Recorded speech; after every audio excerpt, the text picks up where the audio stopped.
There we go. All right. Hey, everybody. I hope that you guys have enjoyed the video. We actually have an opportunity here live with Derrick, and it's our hopes that we'll get to take some time to learn some more, get to ask personal questions, especially based on the video that you actually watched, kind of starting with the basics. We actually have a part 2 video that we're doing in a couple of weeks. So we're really hoping that everybody gets to take advantage of, being a part of this one, because this one definitely, it definitely builds, the two go together. So let me introduce, of course, I'm Elyce. I have done several of these live videos and in workshops. We're kind of changing it up a little bit. Hope that everybody likes this new way of doing things. We're using you, Derrick. Thanks for being the guinea pig. This is Derrick Latriel, everybody. Derrick, do you want to go ahead and take a minute just to introduce yourself?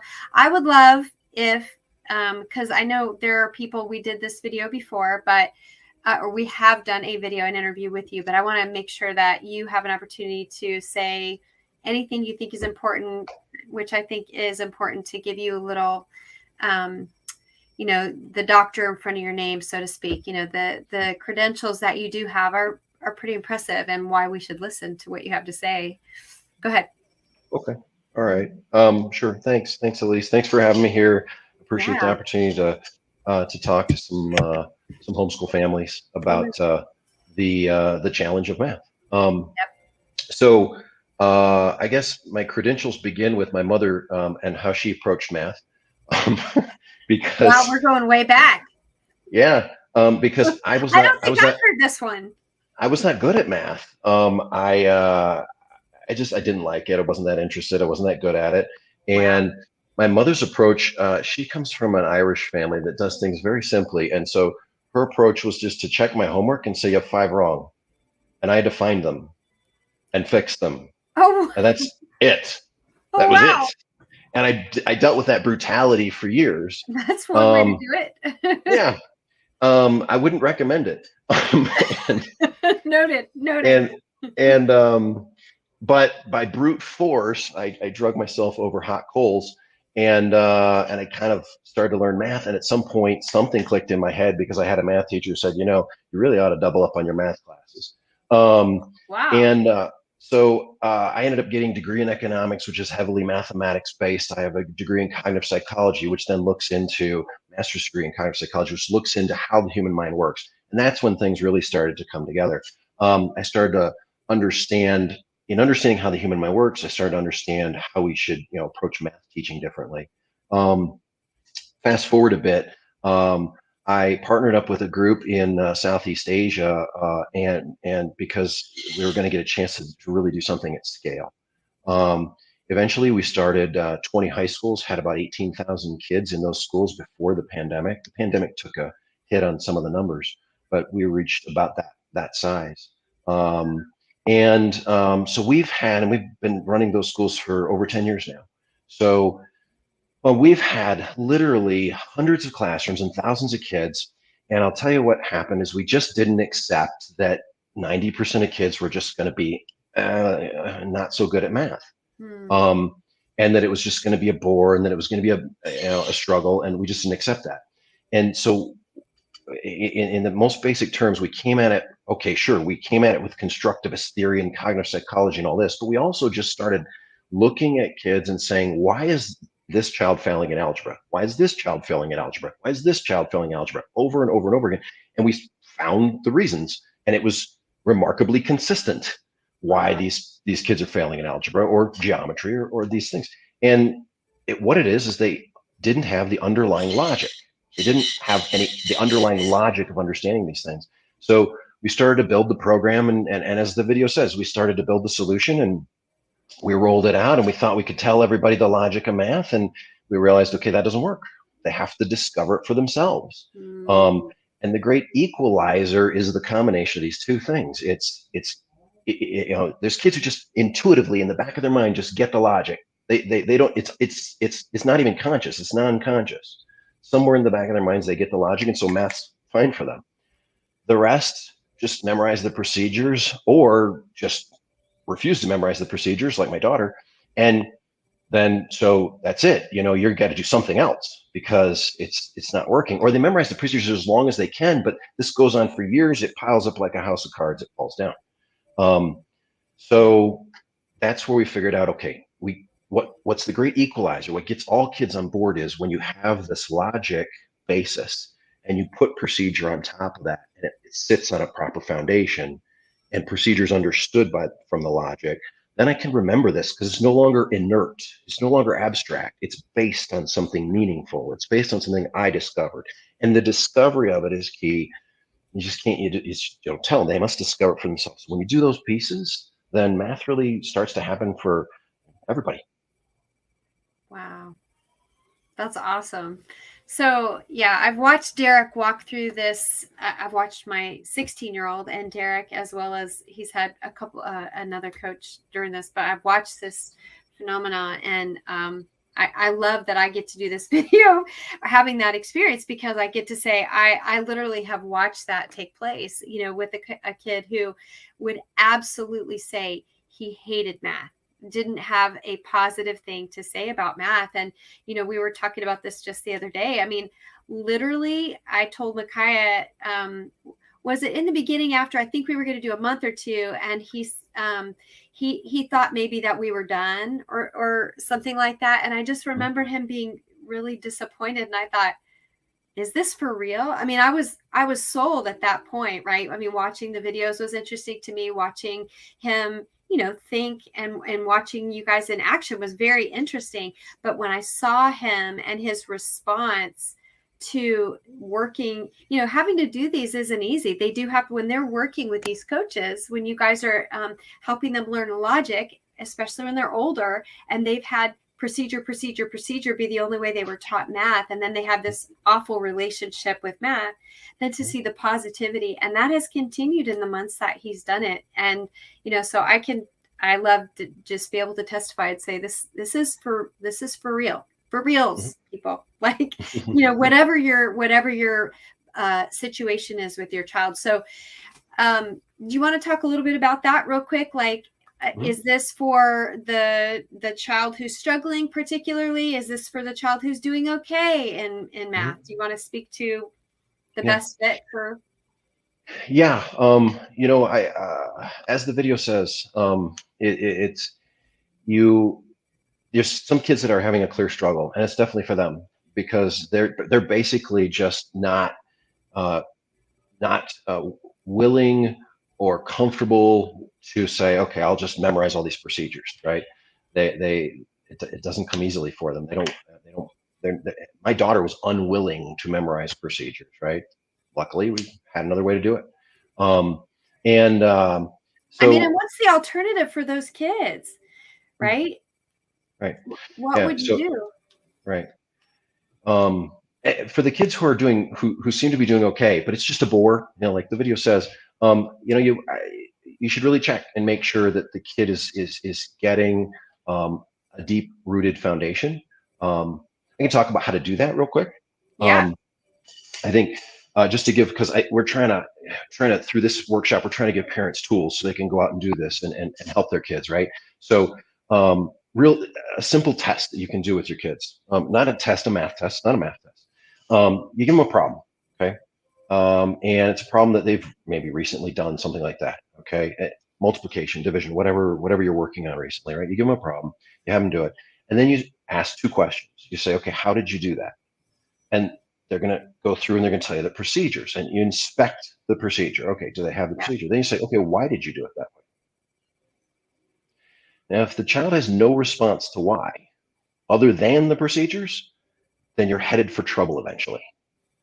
That's the child. If they have no response to why, like why we do that, then that's what the kid is going to get to algebra, they're going to get to geometry, and it's going to start to fall apart if there's no basis of why, right? So it's a really simple thing. You can take any math procedure with a kid and say, you give them a problem, get the answer, how'd you do it? By the way, if they give you the wrong answer, you don't say it's wrong, you just say, okay, how'd you do it? Usually they figure out they gave you the wrong answer when you ask, how did you do it? Yeah. It's a good Socratic way to get kids to understand they did something, they got a wrong answer. It's just so wrong or right answer, it's always good to just ask how. How'd you do it? They give you the procedures. They say, okay, why? Why did you do it that way? And then see if they can give you, and if they give you a clear, concise, logical answer, then you have the basis going. If they just shrug their shoulders and they have nothing to say except procedure, that's when you should say, okay, we need to be going deeper with math. And where, I mean, what are the options for doing that? Yeah. Well, are there options in the American system that exist? I mean, are there? Okay. Are you the only one who's doing this?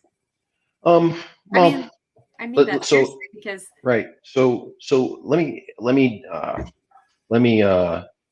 demystify Singaporean math. Okay. Singaporean math is prescribes the basic idea of Singaporean math is concrete, pictorial, abstract. Okay. That's it. It's concrete, pictorial, abstract. They tell you to move in this way. Do concrete first, then do pictorial, then do abstract. Okay. Let me explain why. Okay. The concrete has inherent in it logic. That's why. When we say in that video you just saw logic before procedure, that's because Singaporean math follows that approach. By putting the concrete in front of the kid, you're automatically asking the kid to engage the logic, right? So I was just working with some coaches this morning that were training, okay, and I was doing a demonstration for them, and I didn't do concrete first. I told a story, and so the coach asked, "Well, why didn't you do the concrete?" Because one of the methods we use is Singaporean. One of the methods we use in LABWay, and I said, money. I said money's the reason why I didn't. Sorry, cost. Not money, cost. And they said, "What do you mean cost?" And I said, "Well, if we were going to do this in a concrete way over a video conference, then we'd have to go get a whole bunch of fruit and chop it up, and it would take all day, and it would take a whole bunch of time and a whole bunch of fruit, and that would cost money." Right? So we did some pictures. So we jumped right to pictures, right? But notice how I made those pictures. I told the coach, notice how I made those pictures very vivid, right? Where they were very vivid. We chose things to talk about and things to draw that the child was very familiar with, and the child was doing the drawing. It wasn't me doing the drawing, it was the child doing the drawing, right? And that's what's key, is getting the child engaged to do the drawing in the pictorial stage, right? But you can, if you're looking for a way of how can you find the logic and how can you do this better, Singaporean math, concrete, pictorial, abstract. Don't start with the abstract. That's logic before procedure. If you take a look at the LABWay website, we talk about logic before procedure all the time. That's what Singaporean math's about. It's about concrete with inherent logic in it coming before abstract, which is procedure. So that's Singaporean math in a nutshell. That's one way to approach it to get at it, right? Are there a lot of other resources? No, there's not. The truth is, there's not some wellspring of information sitting around somewhere that says, here's all the logic of math. You've got the best curriculum for it, like I said, is Singaporean math that I've seen. But Singaporean math doesn't have all the answers either. And it's, if you don't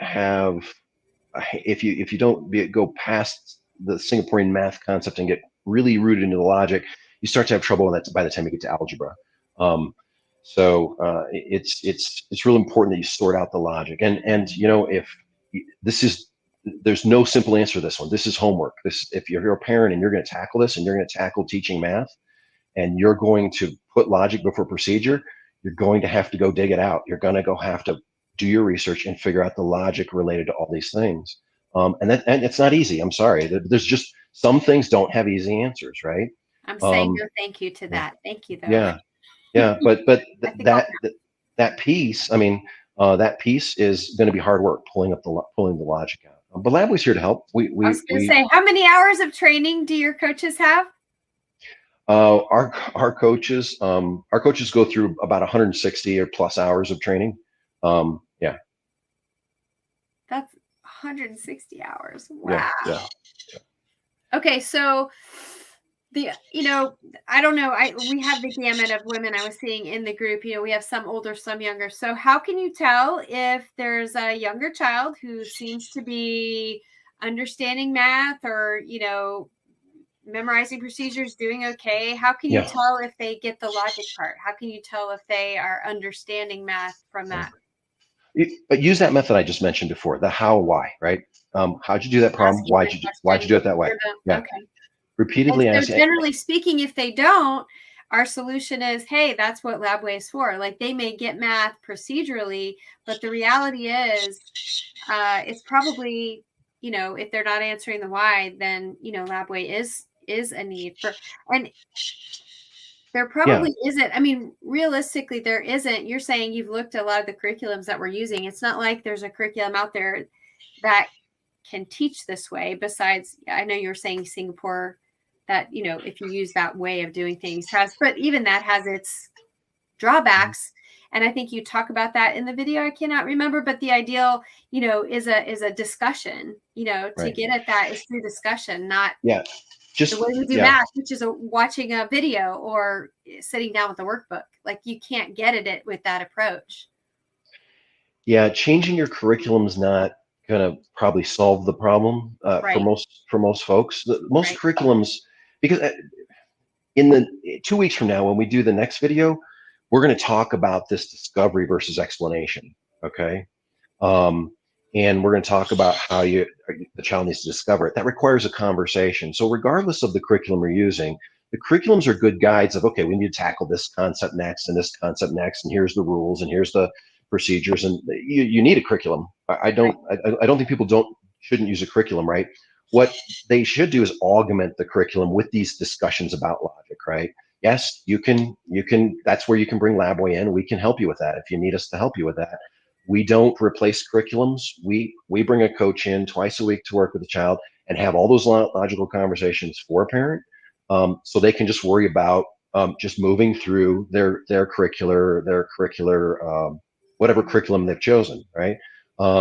What we do pairs up with all that, because we may not be working on the exact same concept you're working on this week, but we've done this many times, and that irons itself out just fine. Awesome. Okay. So, and what about when we're thinking about like the older child, right? Who struggles as well, struggles to remember procedures. They're definitely not, you would call it your kid who really struggles with math, doesn't know how to do math. So how is LABWay a situation for them? Like, are you going to be able to help even a kid like that? Who's really struggling? Yeah. Yeah. Yeah. You would say definitely. they don't even know the procedure. So forget asking them the why. They don't even know the procedure. Right. Yeah. Well, what we're going to talk about. So these two workshops we're doing are so connected, right? Next week we're going to talk about four ways that you help your child explore and discover the logic of math. The second way is about is for them to discover the connection between logic and procedure, and that will answer your question perfectly, Elyce. But I'll briefly answer it here. What For those kids who are really struggling, what they're struggling to do is you'll have the logical conversation with them and they'll get it, but then they don't know how to transfer that over to the abstract stuff, right? At all. The abstract stuff is so super abstract for them. We have this type of session we do called a functional session, right? Where we connect logic and procedure. And I talk about how to do that next week, or well, not next week, in 2 weeks when we do the next workshop. I talk about how to do those functional sessions, how to connect for those kids. So yeah, this works for those. This works for both kids who feel like they're getting it, but they're kind of bored, or they appear to get it, but they're bored and it's not really going deep. It also works for the struggling both ways. It really works but I mean, Yeah.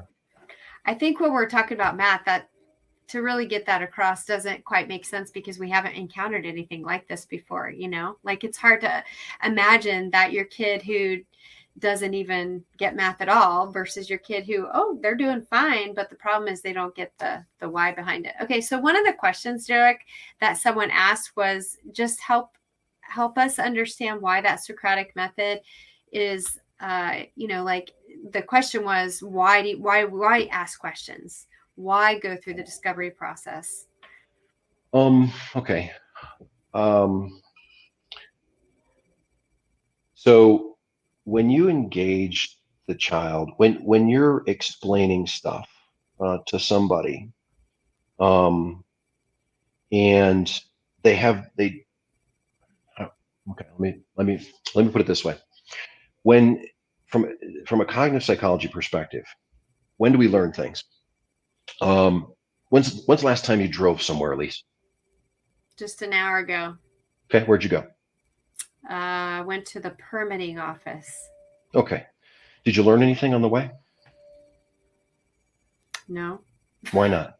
Because I've done them bazillion times. It Right. was second nature. Second, Just you got got in in the the car car. and Got in drove. the car, went there. And you will forget that event in a very short amount of time, right? I might be reminding you now, but I promise you by tomorrow, even though we've discussed it today, you'll forget that event of driving Right. there, right? Right. Okay. If you got in a car accident, would you remember it? Oh, yes. Would you have learned something? Yes. What? Like, what might you have learned? Well, I mean, maybe what I did that caused it, or what happened, that Right. around like I had 2 car accidents 2 years ago, 9 months in a row.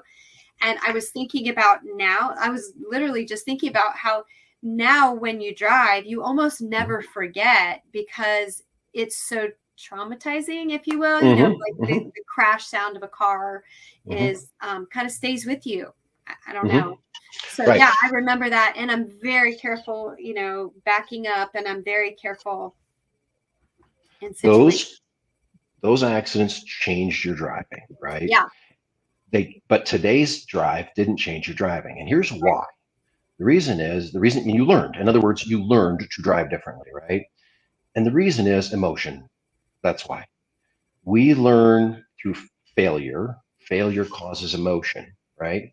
It doesn't have to be failure like, oh, I'm sad, I'm such a bad person. It's failure of expectation, failure of reaching a goal. We learn through that when we inspect it, right? Yeah, So you didn't fail driving today, right? So the reason we ask the questions is because we're engaging. The reason we ask those specific questions, how did you do it? Why did you do it? Is because we want to see how the child's thinking. But the reason we ask questions in general, the reason we have a discovery, the reason a child needs to discover the Socratic approach is because we're engaging them emotionally. It becomes the discussion, the physical thing we're doing, the pictorial thing we're doing, the story we're telling. It brings it to life and makes it emotional and makes it real, right? We wow, start to engage emotion. yeah, When we're just dealing with these inert procedures that have, like, if you take an abstract procedure in and of itself, just 2 times 1/2, and you just say, okay, turn it into a fraction, make it 2/1, multiply the top, multiply the bottom, you get 2/2, that's 1. There's no emotion. It's completely inert. It has no, like, but if you at least can have a discussion about what 2 is in the real world and what half is in the real world, and you start to elicit emotion, you start to elicit interest.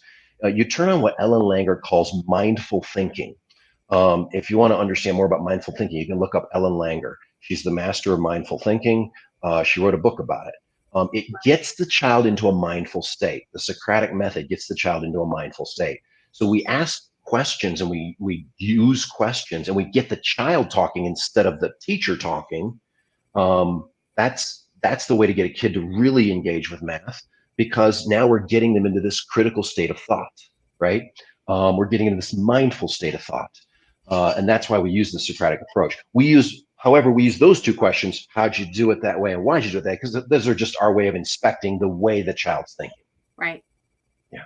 Yeah, I remember. I mean, well, yeah, I was just thinking that is the way that we want. So many of us, who homeschool think I want to create critical thinking, kids who think, who are taught to think, not what to think, but how to think. Right, And right. this goes right along with that. Why do we do math differently? Why is it that we bought into doing math differently? And here we are. I'll tell you why. I'll tell you why. We borrowed, I mean, I'm sorry to go off on a tangent, but just No, it's briefly, okay. we borrowed, like we built the current system of school was built in the 18th century, around the 1770s, by a group called the Committee of 10. You can look it up. It's called the Committee of 10. Look it up. They exist. There were Americans. There's 10 of them. some from other countries. And there's 10 guys who invented our education system. It was designed to move children from farms to factories. That's what our education system was designed for by the group called the Committee of 10. This is a real historical fact. Wow. And it was designed in order to take kids and stick them, to pull them out of factories and move them into, pull them out of farms and move them into factories. What they had to do was they had to sort the kids out. They had to say, you're going to sweep the floors, you're going to turn the bolts, you're going to be the supervisor, you're going to be the accountant. They had to sort the kids out. And their system of education, the system that the Committee of 10 built, worked. That's why bells ring. That's why you move from room to room. That's why it was designed to move kids out of farms and into factories, and it worked. And it drove the Industrial Revolution, and it made the economy double every 20 years for 100 years. It worked. They were right. They built a great system for that purpose, but it is antiquated and useless now. The way we teach math is borrowed from that old antiquated system. They didn't care if you learned math. They just cared. They were just trying to sort you out for the manufacturing environment. Do you think they cared if you knew math from turning bolts? Do you think they cared if you knew math? They said, okay, well, this kid intuitively gets it. He'll be the accountant. But these 9 kids don't intuitively get it. That's fine. They'll turn bolts. Our math system was built to sort people out. That's it.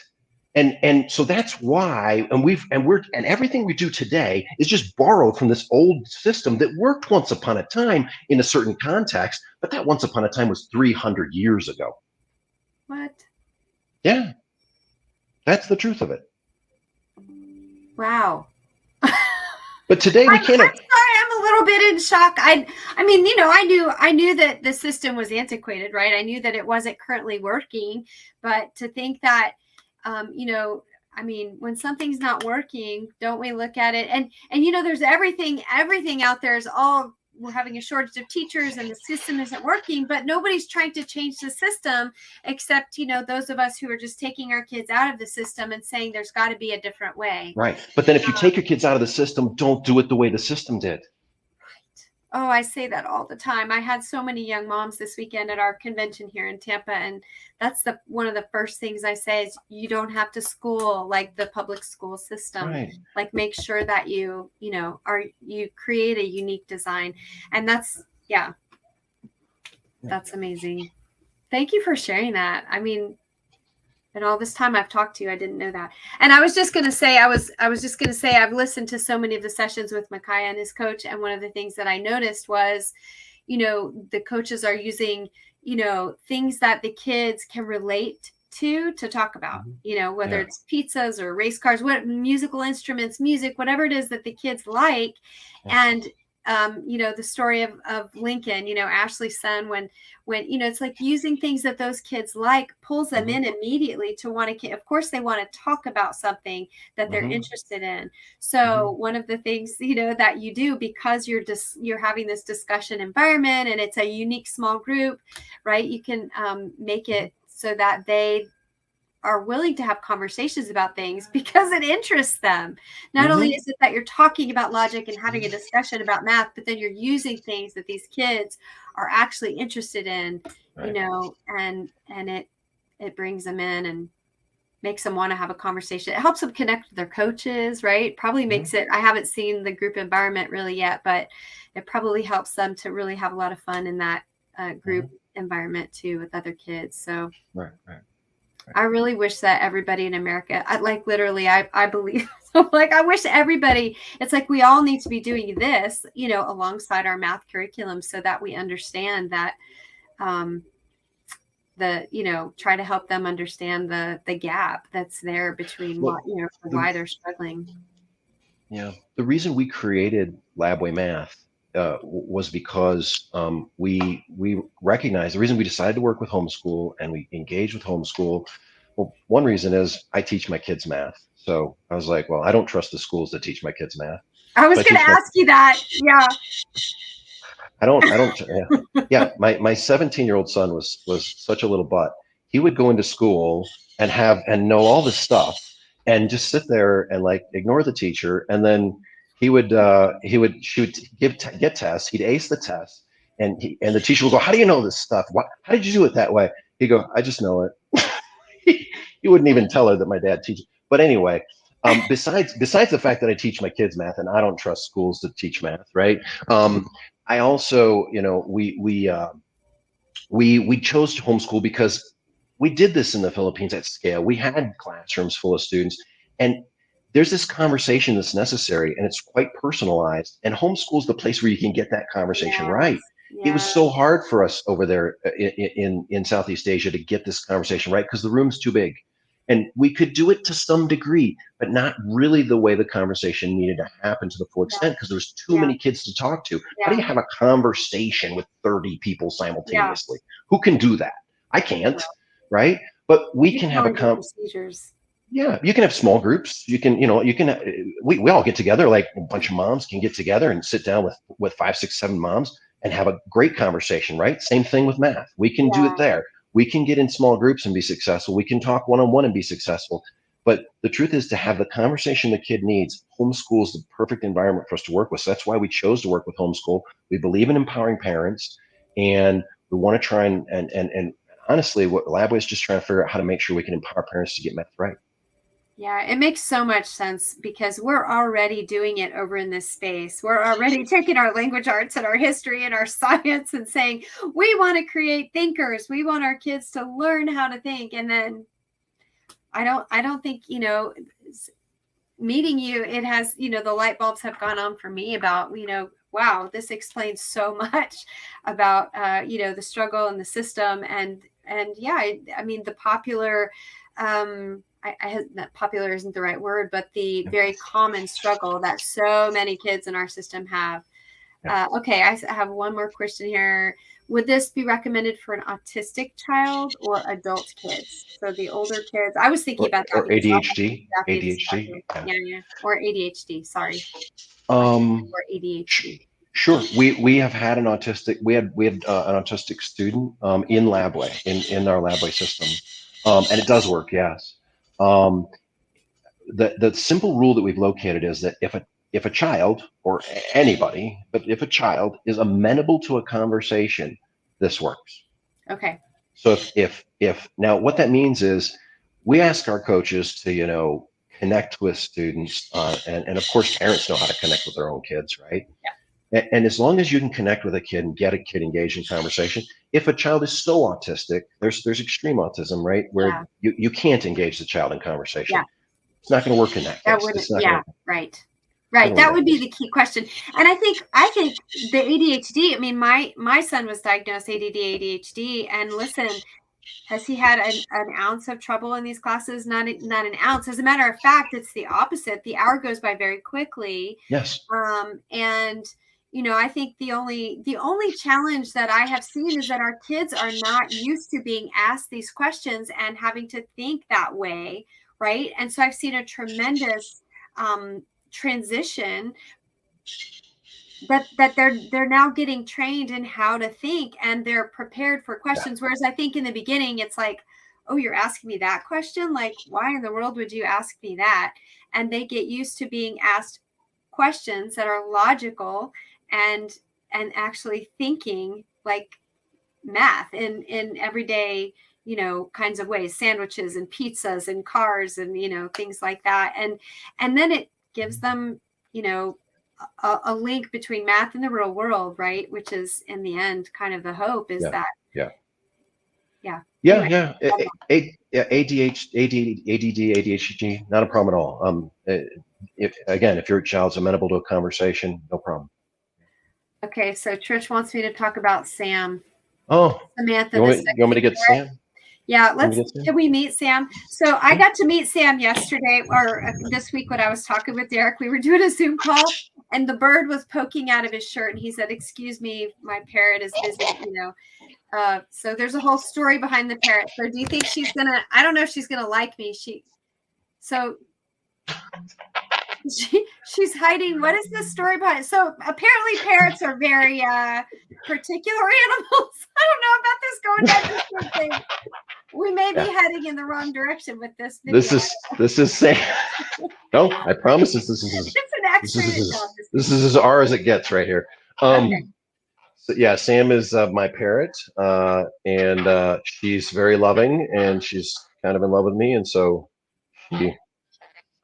she's there inside my shirt. She likes to be very close. So she was your son's parrot, and Yeah. apparently parrots are very territorial. They connect to. They're very picky about who they connect with.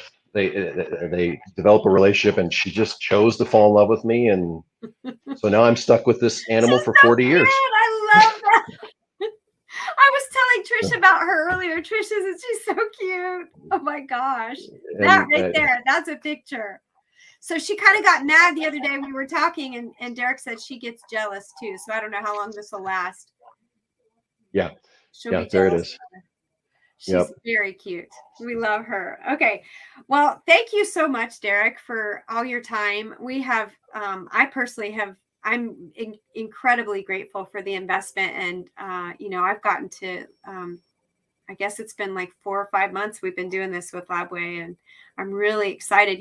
My son is to the Algebra 2 stage, but it was very interesting to pick up all the, the ways that he was getting procedure or didn't even get procedure, and is now picking it up. And I'm incredibly grateful for the way, if nothing else, he has grown in a tremendous confidence for math. I feel like his taste, the bad taste in your mouth for something has really waned, and he's growing now into this place of confidence that I really look forward to seeing more of. So I just want this for other moms. I want this for other kids who are, I'm thinking about all the kids that I expose, young moms with 7, 8-year-olds. I mean, this is like perfect for you guys as you're building a foundation, to build a foundation that they know that this is the way to think about math. So as they're learning procedure, the two go hand in hand, right? Not one without the other. Yeah. Elyce, if I can leave the group, all the people who are here observing with one last thing. Yeah. I just like to say that, in LABWay, our goal is to make homeschools successful. Yeah. And we don't do history and science and everything else. We do math. Yeah. So if you have any question, any comment, any concern, if we can help you, don't be afraid to call us. And you just want to, if parents want to call and want to ask a question about, I'm dealing with this, I'm dealing with that, we're happy to help. We want to try and help homeschool families be successful in math. Yeah. And they really put their money where their mouth is, money where their mouth is, because they're giving a free trial. I mean, you literally can have an opportunity, no obligation, to just have a real coaching experience. And if you don't like it, you don't like it. And I don't know how you do it, honestly, but $49 a month is 2 sessions a week with a coach, and in a 2 to 5 is the max group size, to be able to have your child understand the logic of math for life and have a good relationship with math. It's kind of a no-brainer to me. So I just highly recommend that you guys, at the very minimum, give them a call. Ask Derrick the questions. If you're wondering, is my kid a good fit for this? I hope we tried to answer that yes, your child is a good fit for this, barring that they can't communicate. I think that yes, your child's a good fit. And we'll talk in the next video about, the why and how that applies to, where you're going to see that later in life, actually coming to pass, as I have seen, with my situation, because my son is already at that older stage. So thank you so much, coming on and doing these workshops. They're so valuable. I really, really, really just cannot recommend that people just call, ask. I mean, you have nothing to lose, literally. Nothing. There's nothing. You don't have to call up to sign up. You can just call to talk to me. Yeah. And he's so interesting to talk to, as you can tell. The stuff that is like, you're so interesting to talk to too. And I mean, look at that. And then you get Sam. So, I mean, how fun is that? Yeah. So fun. Okay. Well, everybody, this will conclude our workshop 1. And then we're going to be doing, I think it's 2 weeks or so. Yeah, a little over 2 weeks. We're going to be doing workshop 2. So I hope that you'll join us for that. But if you've been on workshop 1, I hope that you're going to go ahead and just at minimum, call them. Just ask them your own questions and find out for yourself if you have any doubts that this is for you. Or if you just want to say, hey, what's the logic of, I'm working on with my kid on this thing. What's the logic of that? I'll tell you. Yeah, For Yeah. sure. Yeah, to Yeah. help moms. I think we had talked Yeah. about that. We're not going to talk about that now, but what are the ways you can even help parents to get better at that? Because we on our own are, we were raised in that procedural struggle bus with math too. So many of us don't get it. Okay. Thanks, Elyce. Yeah, thank you.